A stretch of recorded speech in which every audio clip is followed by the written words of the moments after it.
Boa noite a todos e a todas. Uma grande satisfação tê-los aqui na volta, das atividades presenciais da Associação Brasileira de Pesquisadores em História Econômica e no lançamento das duas coleções de livros editados pela editora da Universidade Federal Fluminense, pela editora Ocitec, a coleção Novos Estudos de História Econômica do Brasil, coordenada pelo professor Luiz Fernando Saraiva, e a coleção Estudos de História Econômica, coordenada pela Rita Almico e pelo Luiz Fernando Saraiva.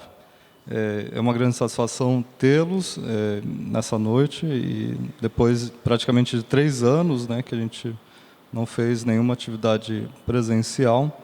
Meu nome é Bruno Aidar, eu sou o atual presidente da Associação Brasileira de Pesquisadores em História Econômica, e me sinto muito honrado de participar desse evento, que finaliza esse ciclo importante que se iniciou durante a gestão do Luiz Fernando e foi continuada na gestão do Alcides Goulart Filho.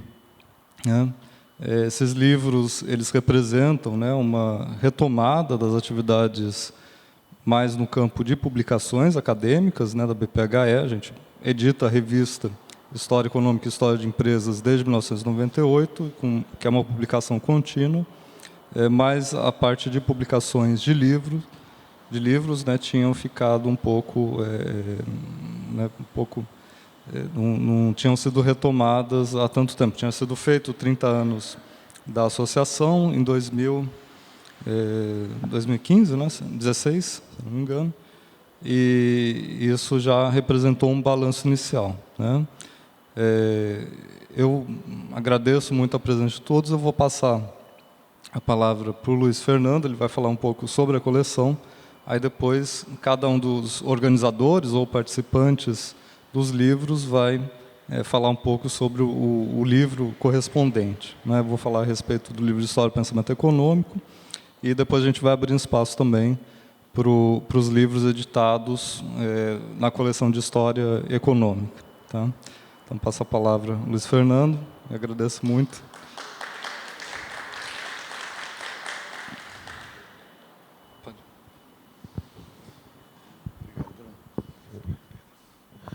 Boa noite. A primeira coisa, eu queria agradecer demais a presença de todos vocês. Assim, é uma honra, uma satisfação. Acho que, quando eu falei, vou fazer o lançamento, a gente quis fazer presencial, talvez até para marcar, não o final de uma coleção, mas também o início de uma nova época. Talvez 2 anos de pandemia, a gente não está no nosso melhor momento, mas eu acho que a coleção veio para celebrar. E a minha função aqui é muito simples, eu só tenho que agradecer aos autores, pedir desculpa aos editores pelas inúmeras demandas, agradecer a cada um que veio aqui pelo lançamento dos livros. A gente sabe o quanto que fazer livro salva a vida da gente, salva a alma, dá alegria, você constrói amizades. Então, a coleção em si é o melhor que a BPHE tem, os seus sócios. A grande questão, existia uma coleção anterior, que era de 1996-97, organizada pelo professor Tamás Merequizani, que tinha o que a BPHE tinha de melhor, os seus autores, e ela marcou a época. O meu único esforço foi tentar reorganizar esse time atualizado, 3 décadas depois, e aí eu tive o grato prazer, a grata satisfação de ter os melhores organizadores de cada volume, desde o primeiro volume do Pensamento Econômico Brasileiro, que foi organizado pelo Tiago Gambi, pelo Daniel Valconsentino, passando pela coleção de História de Empresas, que eu tive Alcides Goulart Filho e Alexandre Sais.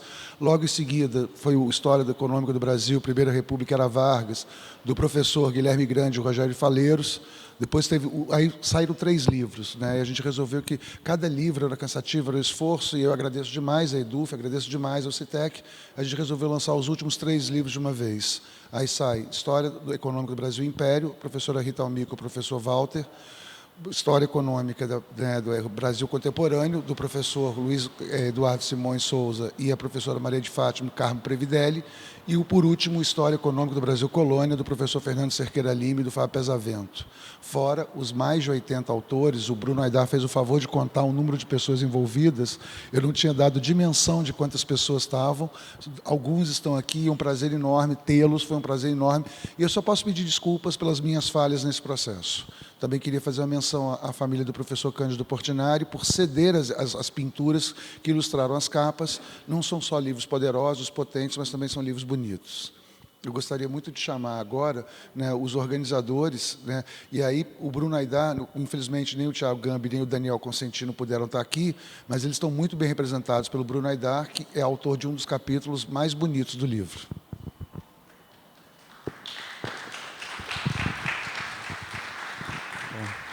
Obrigado, Luiz Fernando. Os outros capítulos também são bonitos, né? Só para não... o livro é esse, né? Que foi o primeiro lançado na coleção, né, que tem essa capa do Cândido Portinari, e toda a coleção, né? A gente ficou muito orgulhoso de ter esses trabalhos representados, né? Acho que eles exprimem muito bem, né, o propósito de se pensar a realidade brasileira a partir de diferentes matrizes, né? Eu acho que o projeto gráfico ele expressa bem, né, essa concepção, né? Esse livro foi organizado pelo Daniel Consentino e o Thiago Gambi, né? Os dois trabalharam, né, na Unifal. O Thiago ainda trabalha lá, na Universidade Federal de Alfenas, e eles se propuseram a realizar uma obra, né, que ampliava consideravelmente o escopo inicial da coleção, que tinha sido proposta nos anos 90 pelo Tamas Merakizani, né? Isso acompanhou também o crescimento da importância da história do pensamento econômico nos congressos da BPHE, nas próprias publicações, né? Principalmente na revista, né? E nesse período, do final dos anos 90 até 2019, né, 2017, teve um crescimento muito grande de publicações nessa área, né?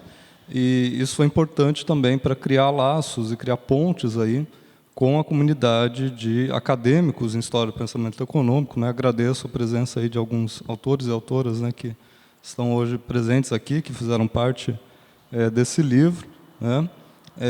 E esse livro ele tem uma proposta basicamente de realizar um grande balanço teórico intelectual, né, na sua primeira parte, na sua primeira sessão, e daí os autores, né, têm diferentes perspectivas aí, né, tem uma análise mais geral a respeito da história do pensamento econômico produzida no Brasil, né, não especificamente sobre o Brasil, mas de uma forma geral, que é realizada pelo Alexandre Mendes Cunha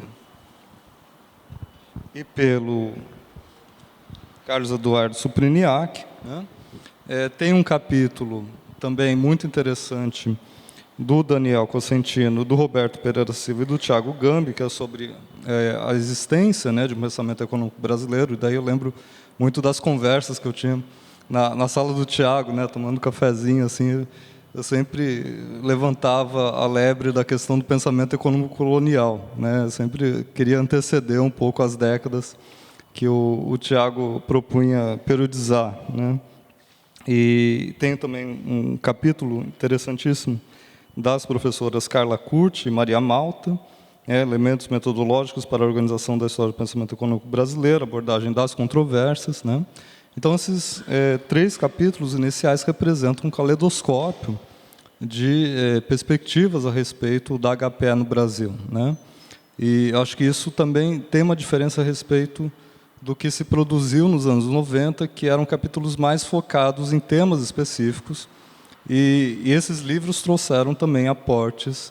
Isso eu vejo presente, por exemplo, no livro, né, de História de Empresas, nesse livro de HPE, no livro também sobre Brasil Colônia, né, trouxeram reflexões mais gerais a respeito da produção historiográfica dessas áreas, né? Isso foi um passo realizado com relação às coleções dos anos 90, na coleção dos anos 90. Na segunda parte, e daí tem um capítulo que eu escrevi sobre o pensamento econômico colonial,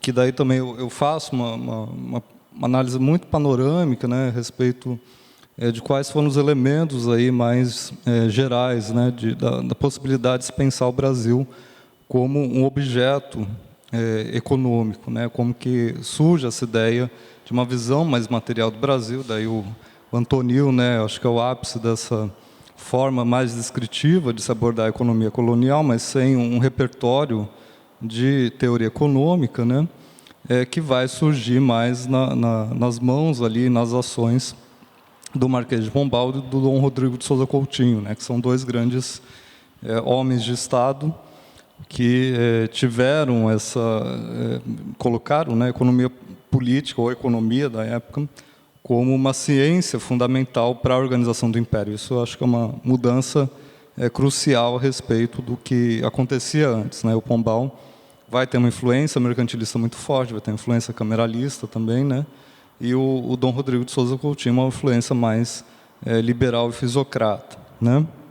E por fim, analiso a questão dos funcionários do Império Colonial, né? E é interessante porque eles, de fato, colocavam a cara a tapa, né? E defendiam a escravidão ali, né? Principalmente o Azeredo Coutinho e o Cairu, né? O famigerado Cairu, que no fundo era um pouquinho melhor, né, do que o Azeredo Coutinho, porque o Azeredo Coutinho era terrível, né? Ele não, de fato, não tinha vergonha nenhuma da escravidão e achava que a escravidão era o tráfico, né?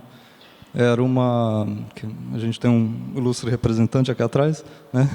Era uma forma de salvar, né, os africanos, pelo fato deles se tornarem cristãos, né? É terrível. Já o Cairu não, achava que era um mal, né, e que precisava de reformas graduais para sua extinção, né? Mas daí aquela ideia também de que a coroa é a última determinante, né, das ações da organização dos interesses privados, né? Depois tem um capítulo muito interessante, né, do Daniel Consentino a respeito das origens, né, da economia do Brasil, que ele aborda a importância do ensino da economia nas faculdades de engenharia e de direito, né, no século XIX e começo ali do século XX, e ele mostra um panorama muito amplo, né? É interessante porque você consegue ter de fato um alcance nacional, né? Porque você tem as faculdades de direito, né, em São Paulo, em Olinda e Recife, e tem também depois faculdades de engenharia aqui no Rio de Janeiro e em São Paulo, né, mas também em Minas Gerais, né?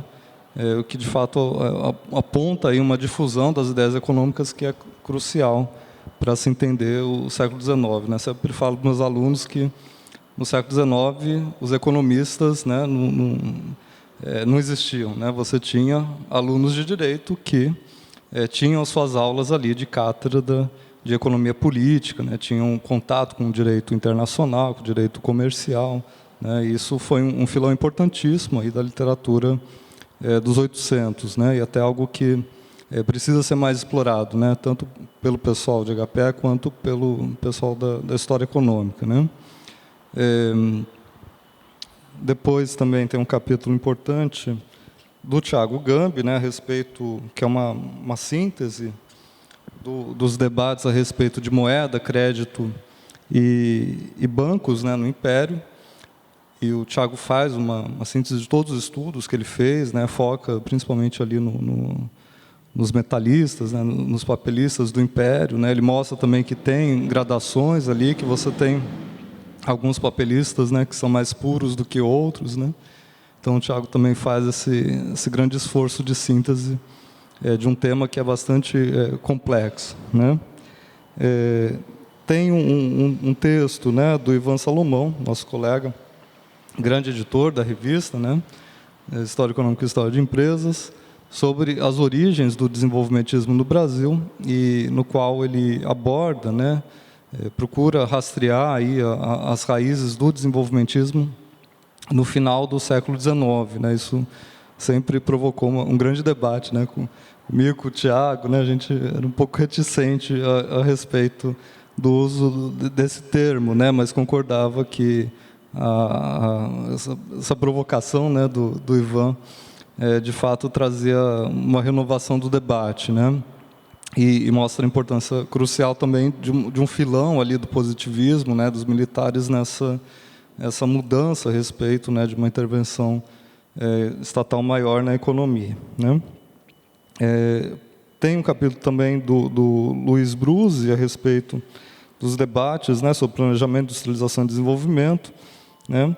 E outro do professor Vitor Leonardo de Araújo, né, da Universidade Federal Fluminense, sobre a inflação, que é um tema importantíssimo, né, um filão central. Acho que esses dois capítulos coroam muito bem, né, temas centrais e eixos de análise cruciais do debate econômico desse período, né, mais recente. Tá? Desculpa se eu me estendi um pouco. Eu vou passar a palavra agora para o professor Alcides Goulart, para falar um pouco sobre o livro de História de Empresas. Daí depois a gente fala sobre segue a sequência cronológica. Por favor.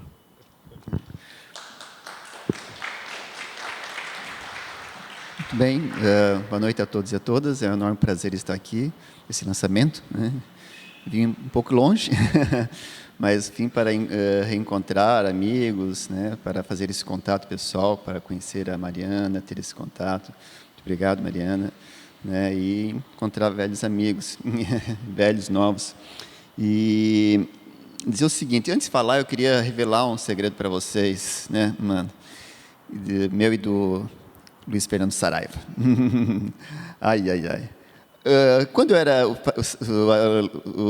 ele era presidente, eu era vice, o Saraiva veio com essa ideia, ele cheio de ideias, falava várias coisas, um monte de coisa, e menos, mas vamos lá, o que é possível fazer, né?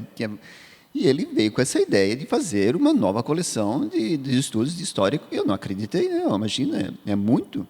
Eu tive, não, deixa ele fazer lá, porque ver o que vai dar, né? E ele sabe disso, né, Saraiva? Daí veio primeiro assim, opa, peraí, a coisa tá andando, né? E deu nisso, né? Está aqui em todos os livros, uma coleção linda, bonita, maravilhosa, né? O segundo volume, podemos chamar, né, assim, né? Porque o primeiro lá que nós conhecemos. Então, Luiz Fernando, né, do amor à palmatória, né? Foi só no começo que eu duvidei, mas depois que eu vi que a coisa foi, eu dei todo o apoio e muito legal, né? E claro, daí eu fui convidado, né, pelo Luiz Fernando, e agradeço aqui, né, para fazer organizar a história de empresas no Brasil, junto com o Alexandre Sais, né, nosso conhecido, que não está presente, porque na associação eu sou conhecido por duas frentes, Santa Catarina e História de Empresas, né? E nós organizamos o livro, dividimos em duas partes. A primeira parte, digamos, mais teórica, metodológica, né, que é interessante, porque né, tem vários, né, não podemos dizer que tem vários, mas questões teóricas e metodológicas de história de empresas no Brasil. Daí traz uma contribuição, né, relevante.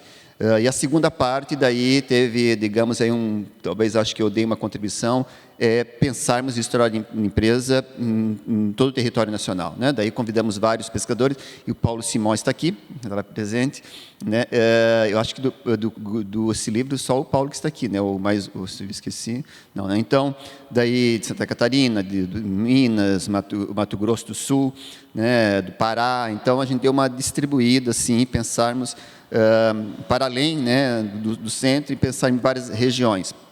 Foi muito interessante, mas eu já tenho falado várias vezes, né, que história de empresa no Brasil existe há um bom tempo, né? Existe há um bom tempo. A BPHE que deu outro formato, a BPHE que deu, digamos, né, um novo olhar sobre a história de empresa. É isso, porque eu já falei em outros momentos, né, repeti aqui quando teve a live lá do lançamento, esses álbuns comemorativos, que tem um objetivo, esses memorialistas, né, então tem várias histórias, mas com a BPHE, ela talvez deu um formato, não digo acadêmico, científico, né, criou uma escola, né, de pensar as empresas do Brasil, né, e com uma história de empresas, mas temos que reconhecer isso. Não nasceu com a BPHE, nasceu já, né, mas só que a gente avançou. Então, legal, gostei, a capa é lindíssima, eu acho que é a capa mais bonita da coleção. Né, mulheres numa greve de ferroviária, então tem a ver com empresas, né, da atividade ferroviária, e é isso, né? Então, muito obrigado, editora, muito obrigado, Luiz Fernando, né? Depois eu fiz um prefácio também de outra coleção, daí eu vi que a coisa mesmo ia dar certo, é isso mesmo. Então, valeu, muito obrigado a todos e a todas.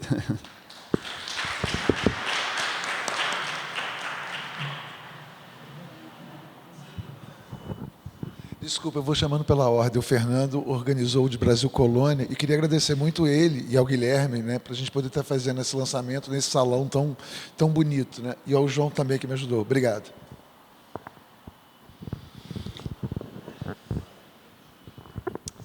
Boa noite. Eu começo agradecendo, né, o convite que a Rita e o Luiz Fernando fizeram, com a gente, né, saía para conversar assim, no final da noite e tal, que pensando já era a ideia de fazer uma coleção, mas até na parte, né, de colônia, que a parte que, né, que junto com o Fábio Pesavento nós organizamos.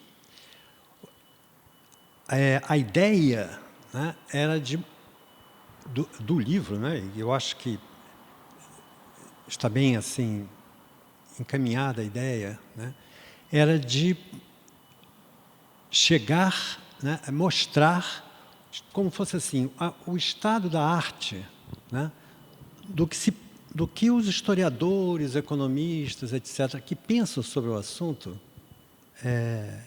colocam. É claro que não há, né, unanimidade, né, diversidade, né, claro. E a gente, né, procurou e, né, eventualmente, decidimos fazer, pensando em termos de Brasil colonial, né, o Brasil colonial não era nem um Brasil, né, tinha o Estado do Brasil, o Estado do Maranhão, Grão-Pará e tal. Então, nós dividimos por região, a primeira parte, e a segunda parte por temas. Aí, nos temas, dá para, digamos assim, fazer essa, né, essa unificação entre as diversas regiões. E, então, tem um capítulo sobre o que seria a Amazônia, né, o Grão-Pará. Tem sobre o Nordeste, sobre o Sudeste e sobre o Sul. São capítulos, né, que são, digamos assim, separados como era o Brasil. O Brasil tinha mais, né, o estado do Maranhão e Grão-Pará tinha mais conexões com Lisboa do que com Salvador e até por questões de navegação e tal, do que e depois com o Rio de Janeiro. E nos temas, né, então, tem o tema geral, claro, né, que é a questão da escravidão, tem a questão do açúcar, da parte agrária, né, não só açúcar, mandioca e tal. E tem dois temas, né, um dos quais o que eu escrevi foi a parte de moeda, e tem a parte de finanças. Então, a ideia, né, não era nem que eu sentia até uma certa dificuldade, né, de passar, né, essa questão, que não é só contar, né, o que seria a história daquele momento, mas também passar o que os historiadores, o que os economistas... e uma coisa que eu acho, digamos assim, pensam sobre esse assunto. O que eu acho, inclusive, no caso da colônia, a expansão que houve... Eu sou economista, né, então, quando eu entrei na associação, né, eu tive mais contato com isso, que era como que está avançando o conhecimento, né, graças aos cursos de mestrado, tanta gente escrevendo coisas assim muito interessantes e, digamos assim, pesquisando coisa nova, né? E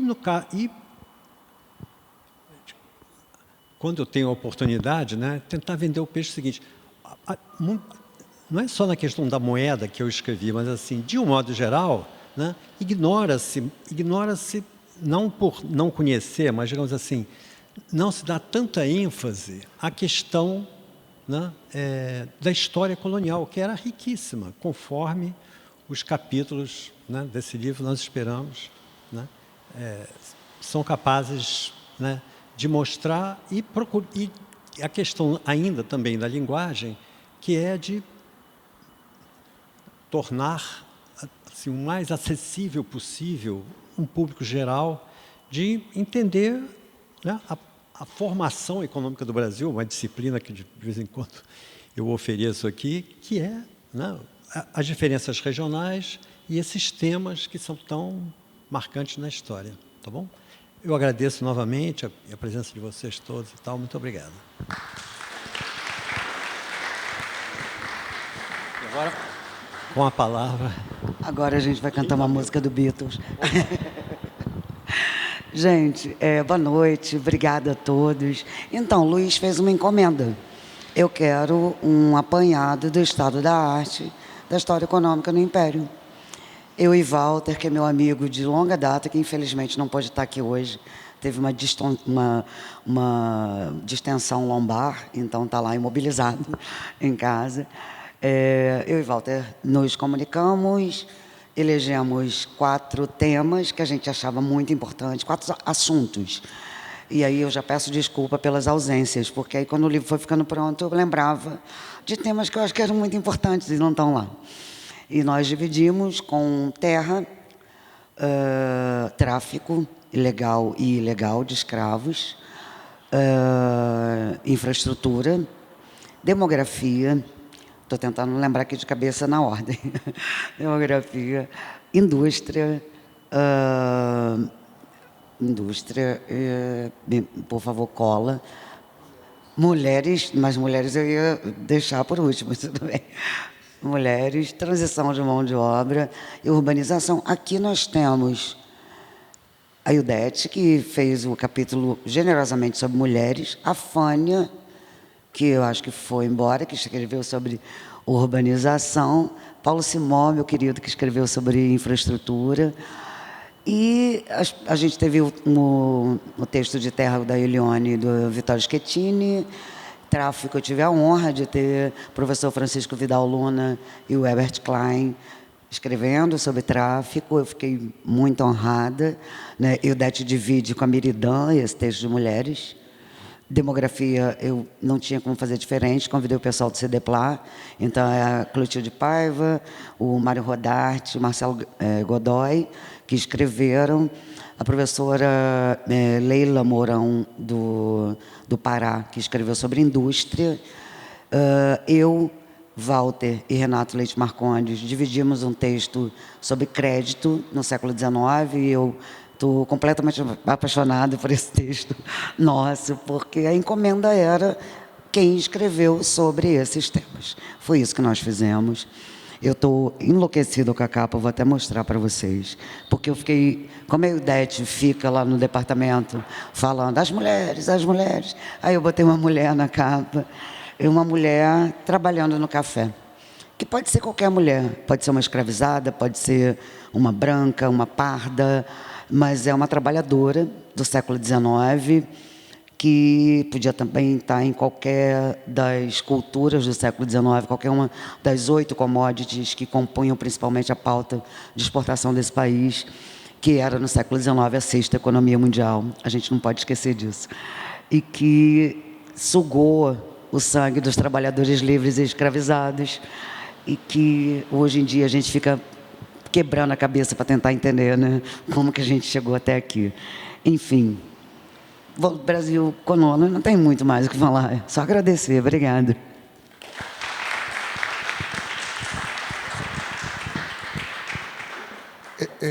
Eu peço desculpas, eu estou falando agora no nome do Rogério Faleiros e do Guilherme Grande. Eu não pedi a procuração deles, mas nenhum dos autores, né, do volume seguinte, eu não tenho capa preferida. Se eu falar que não é da Rita, ela briga comigo, mas eu gosto de todas.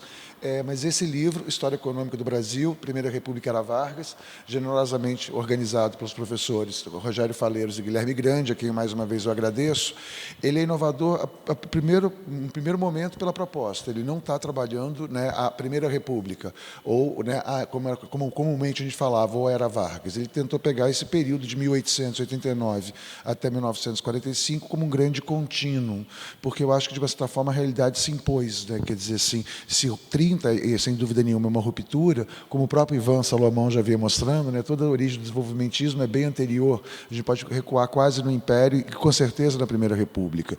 Então, o desafio dos autores e autoras, eu não vou listá-los, mas foi exatamente trabalhar a perspectiva do Brasil numa duração, numa temporalidade distinta. Então, tem temáticas do trabalho feminino, tem temáticas do café, tem temáticas do trabalho urbano, da urbanização, do pensamento econômico, ficou um volume bem abrangente. E eu queria falar, em geral, da coleção, ela está sendo muito bem recebida, né? Assim, tanto em termos de venda, em termos de resenha, em termos de comentários. Então, eu tenho 2 resenhas só sobre esse volume, do professor Fábio Alexandre, da Unifesp, e da professora Maria Alice Rosa Ribeiro, inclusive publicada na revista da BPHE. E são 2 resenhas muito mais capazes, muito mais generosas e muito mais pontuais do que eu. Sim, só para dizer assim, que se quem quiser se aprofundar, eu não tenho capacidade de falar do quanto eu gosto da obra, o quanto o volume é bom, mas 2 resenhas feitas por 2 pessoas muito poderosas que atestam a qualidade desse volume. O Alcides me lembrou, também já saiu uma resenha muito generosa do Nelson Cantarino sobre o pensamento econômico brasileiro, está para sair uma resenha sobre história de empresas, que é o do Alcides, que o Rogério está fazendo, e a gente espera. Eu acho que livro bom é isso, provoca debate, provoca resenha, provoca polêmica. Eu agradeço a eles. E convido o professor Fernando, por favor, para representar o volume. O último volume da coleção está acabando, né? É o Brasil Contemporâneo. Obrigado, professor. Bem, obrigado. Agradeço à EDUF, ao CITEC, ao FRJ também pela cessão do espaço. Parabéns até pela organização do evento. E me cabe aqui fazer uma apresentação em nome dos meus 2 amigos, o Luiz Eduardo e a Maria de Fátima. O Luiz Eduardo Simões de Souza é professor da Federal do Maranhão, não pôde estar presente. A Maria de Fátima Previdelli está em Lisboa, também não pôde estar presente. Mas esse volume, que é bem extenso, tem 549 páginas, né? 13 capítulos. Imagino o trabalho que foi para os 2 organizarem isso, e me coube o primeiro capítulo. Eu nem sabia que seria o primeiro, né? O Luiz Eduardo encerra com a Maria de Fátima sobre o golpe de 2016 e as consequências dele até agora. O trabalho abrange de 1945 até 2020. São, no texto, 75 anos de análise de economia brasileira contemporânea. Não é uma visão temática, não foi dividido em temas, ele é cronológico. E eu peguei o primeiro. O que perpassa os 13 capítulos é a lógica da passagem do nosso Brasil, do nosso país, de uma economia rural, né, de analfabetos, no início do século XX, até o início do século XXI, como foi citado ainda agora, aqui a 6ª maior economia do mundo, e agora está lá disputando o 10º lugar, 9º lugar e tal. Eu coloquei como introdução ao meu texto uma citação do general Nelson Werneck Sodré, que aparece implicitamente em todos os nossos 13 capítulos. Ele escreveu isso em 1998. Desculpa, eu vou fazer uma lida. Eu lidava com o general Nelson Werneck, tomava chá com ele, gostava muito dele. Nunca em tempo algum o Brasil enfrentou uma situação tão perigosa como a que nos defrontamos nos dias atuais. Foi montada solertemente, sistematicamente, ardilosamente, uma grande conspiração visando destruir o que existe de nacional em nós, destruir o Brasil enquanto nação. Partimos desde logo de definição do que é nacional, para que não haja dúvidas. Só é nacional o que é popular. A nação para nós é o povo, e não apenas o território. Ela foi construída em processo histórico, isto é, pela acumulação, ano a ano, século a século, de tudo aquilo que em nós representou trabalho e sacrifício, tudo aquilo que foi resultado do esforço coletivo, tudo aquilo que, depois de 4 séculos, aproximando-se do que chegou a moldar a fisionomia atual do país, a sua grandeza geográfica, as suas tradições, o seu povo. Isso aparece ao longo dos 13 capítulos, inevitavelmente. Um país que tem uma elite que, como o Mauro Marini disse, não se importa de ser o sócio menor do capitalismo dentro do seu próprio país. Então, nós procuramos mostrar aqui o confronto permanente entre um projeto progressista, que foi calcado no desenvolvimentismo, que acabou se convertendo numa ideologia, e os setores mais reacionários, mais conservadores, que hoje têm uma capa moderna. Não é? Hoje nós temos comerciais de que o agro é pop. sem considerar o que é esse agro que é pop, o que existe por trás, não se mexeu em estrutura fundiária. Como eu falei, não tem temas aqui, são coisas que estão implícitas. Não temos feito uma reforma agrária, não temos criado uma classe média rural. Durante anos eu trabalhei na Fundação Getúlio Vargas como economista da área rural e vi a montagem disso que hoje é o agronegócio. Então, bom, é uma leitura altamente recomendável, sem dúvida os capítulos todos, eu não pude ter acesso a todos eles, eu era autor de um só, mas então eu estou aqui representando os meus 2 amigos que não puderam estar presentes. Tá? Agradeço. Bonito. Esse é o Batman. Tá? Então, normal, ótimo. Lá em casa também tem. Tá? Então, muito obrigado. Tá?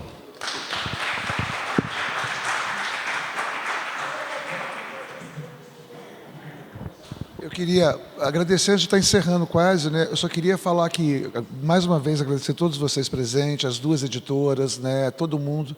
E a gente também está lançando uma nova coleção da UCTEC, temas de história econômica, e nós lançamos 4 volumes até agora, né? O primeiro foi sobre tráfico e traficantes na ilegalidade, como o Bruno Aidar bem lembrou, essa casa também pagou o tributo ao tráfico ilegal de escravos. A gente tem um representante justo dessa elite aqui presente, né? Que essa memória nunca seja esquecida, para que fatos como esse nunca voltem a acontecer. Ao mesmo tempo, tem a professora Ildete, que escreveu um livro sobre a Eufrásia Teixeira Leite, né, a Sinhazia Emancipada, também com a Miridan, sua parceira querida. O terceiro volume do professor João Antônio de Paula, Capítulos de Pensamento Econômico do Brasil. Ele, infelizmente, não pôde estar presente, ele queria muito ter vindo, mas ele teve uma banca de doutorado.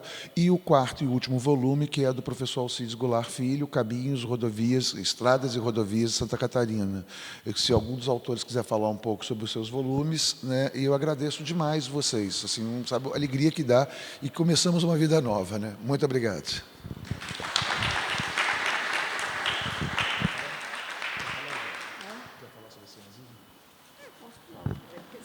Eu acho que mulher, essa plateia não se interessa muito. Eu já começo provocando, viu? É assim mesmo, porque só tem muito homem. A Eufrásia Teixeira Leite é uma mulher muito diferente, né? Ela, ela não foi pesquisada por mim por conta de... porque ela era rica e porque namorou com Joaquim Nabuco, né? Ela foi pesquisada porque, ao fazer aquele livro do Dicionário das Mulheres do Brasil, em 1998, 98, 99... fazendo pesquisa na época não tinha ainda esses bancos de dados que vocês dispõem hoje para trabalhar com os jornais. A gente tinha que ir para a Biblioteca Nacional e mandar descer a coleção e ficar no rolo trabalhando. Aí, eu fiz naquela época, aí eu descobri uma nota de um julgamento em 1936 em Vassouras, para decidir se anulava o testamento de uma mulher, que era a Eufrásia. Aí eu li a matéria, eu falei, que diabo?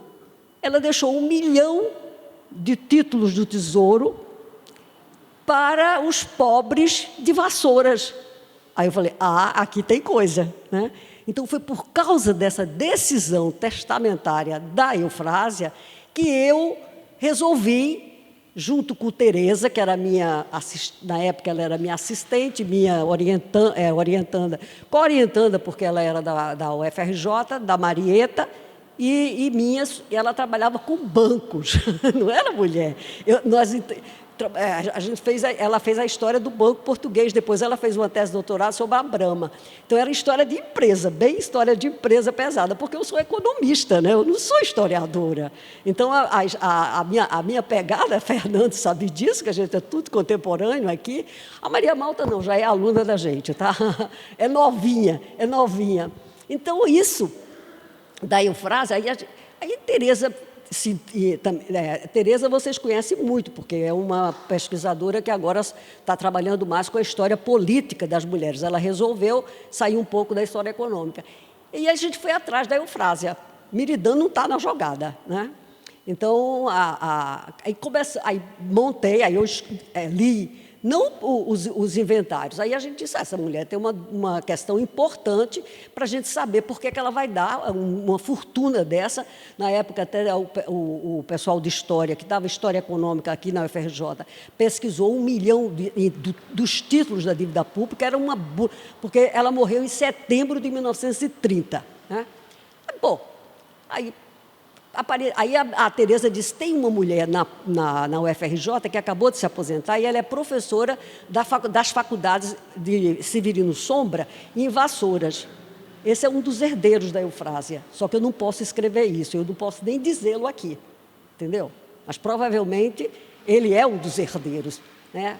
Não é o povo de Vassouras, isso é outro que propõe. Bom, aí Biridã estava saindo e sendo professora da Severino Sombra de História, montando mestrado lá. Então, é uma faculdade que avançou, lá tem medicina e tal. Aquilo é o império do Severino Sombra, que ainda era... não, ele não estava mais vivo, já estava morto na época. Bom, e aí a gente foi... Aí Biridã disse, não, vamos lá, tem um arquivo, ele tem um arquivo público, são 30 volumes o inventário da Eufrásia e o processo que foi em julgamento. Aí nós começamos a pesquisar, quer dizer, essa pesquisa ela durou mais de uma década. Eu publiquei com a Tereza vários artigos sobre a Eufrásia, entendeu? Sobre como foi isso, como foi aquilo, a partir dos inventários, porque tem o inventário francês e tem o inventário brasileiro. O inventário francês também eles estão apensados aqui em Vassouras e nós fomos, inclusive, a Biridã, eu também fui lá a Paris para ver a casa da Eufrásia era bem pertinho do o Arco do Triunfo, é ali uma rua transversal do Arco do Triunfo, porque a gente tinha os endereços, tinha tudo. Mas os inventários franceses, a gente trabalhou com eles cá. Então, a história da Sinhazinha emancipada, que só vai ser dessa...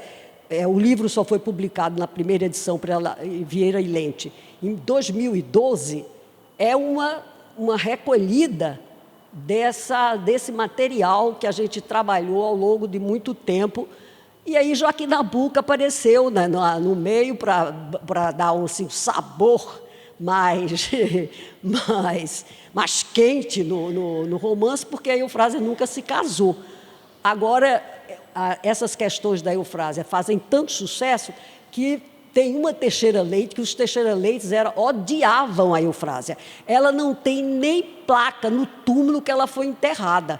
Eu já pensei em ir a Vassouras para a gente botar um diabo de no muro do cemitério. Aqui jaz, eu não posso botar no túmulo do Barão de Tambi, porque a família Teixeira Leite é a dona do sepulcro. Mas eu posso botar na porta do cemitério se a prefeitura der. Aí já estamos combinando de fazer uma arruaça em Vassouras para botar uma placa. Aqui jaz Eufrásia Teixeira Leite, que ousou deixar o dinheiro dela para os pobres de Vassouras e um meteoro de ouro caiu em Vassouras e ninguém viu onde foi que ele ficou, né? Então, eu sei onde é que ele ficou, a gente sabe, né? O hospital saiu, ele tem o hospital, que é da Santa Casa de Misericórdia, uma das herdeiras, que não é pobre, mas foi herdeira. O Senac é outro, está no outro lugar, que era também da Eufrásia. Restou a Casa da Era, que só está de pé, porque o testamenteiro da Eufrásia era o Fernando, era o homem que é o Fernando, como é Raul Fernandes, ele era um dos advogados e ele foi governador do estado do Rio, foi deputado, ele conseguiu fazer a Casa da Era, que a Eufrásia zelou a vida inteira, porque ela morou mais de 50 anos em Paris, zelar a vida inteira e transformar aquilo em 67 num museu do Instituto Histórico, não é do Instituto, do MAN, como é que chama? É Museu MH? Hã? Sim, ele conseguiu, o Paulo sabe. Sim, o Paulo, ele incorporou ali, que aquilo preservou a Casa da Era até hoje. Quem não conhece, vocês podem ver, mostra como era a casa. Eu acho que aquilo é a melhor mostra de uma casa senhorial do Brasil de meados do século XIX, a casa da Eufrásia, lá em Vassouras. Até porque os Teixeira Leite são os homens que são responsáveis por toda a riqueza do café do Vale do Fluminense. Depois ele vai ter outra expansão grande, o café do Rio de Janeiro, quando vai para o norte, né? Que Galeno saiu daqui, Galeno também é um herdeiro do café de Itaperuna, que Itaperuna era o epicentro do café em 1920. Itaperuna é o município que mais produziu café no mundo. As pessoas pensam que é São Paulo, né? Mas não, era Itaperuna. Tá? As exportações de café de Itaperuna são colossais, entendeu? Então, essa é a história da Eufrásia. Quer dizer, na realidade, os amores dela entram para dar pimenta na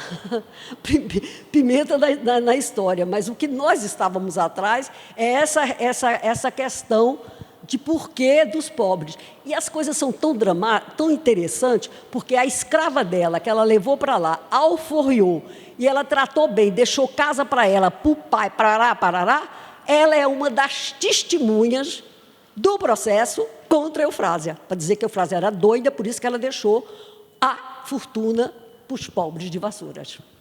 Então, é uma mulher que eu não sei explicar. Porque Joaquim Nabuco, que resolveu dar dinheiro para o Joaquim Nabuco quando ele perdeu a eleição de 1887, ele ficou uma fera. Homem não suportou receber uma ajuda financeira dela, e ele era pobre, e ele rompeu a relação. Não foi ela. Né? E se casou imediatamente com uma moça, filha de um outro barão, que levou um dote, mas era coxa. E ele botou o dinheiro do dote dela na Casa Bering, e 3 anos depois a Casa Bering faliu e ele ficou sem um tostão. Olha, a história do Joaquim Nabuco é uma história também muito engraçada. Tá? Bom, aí quem quiser aí depois estudar isso, porque junta isso com a Casa Bering, com a falência da Casa Bering de 1893, que deixou também muito fazendeiro do Rio, sobretudo do Rio de São Paulo também, mas sobretudo do Rio, na miséria. Os Nabuco foram um deles.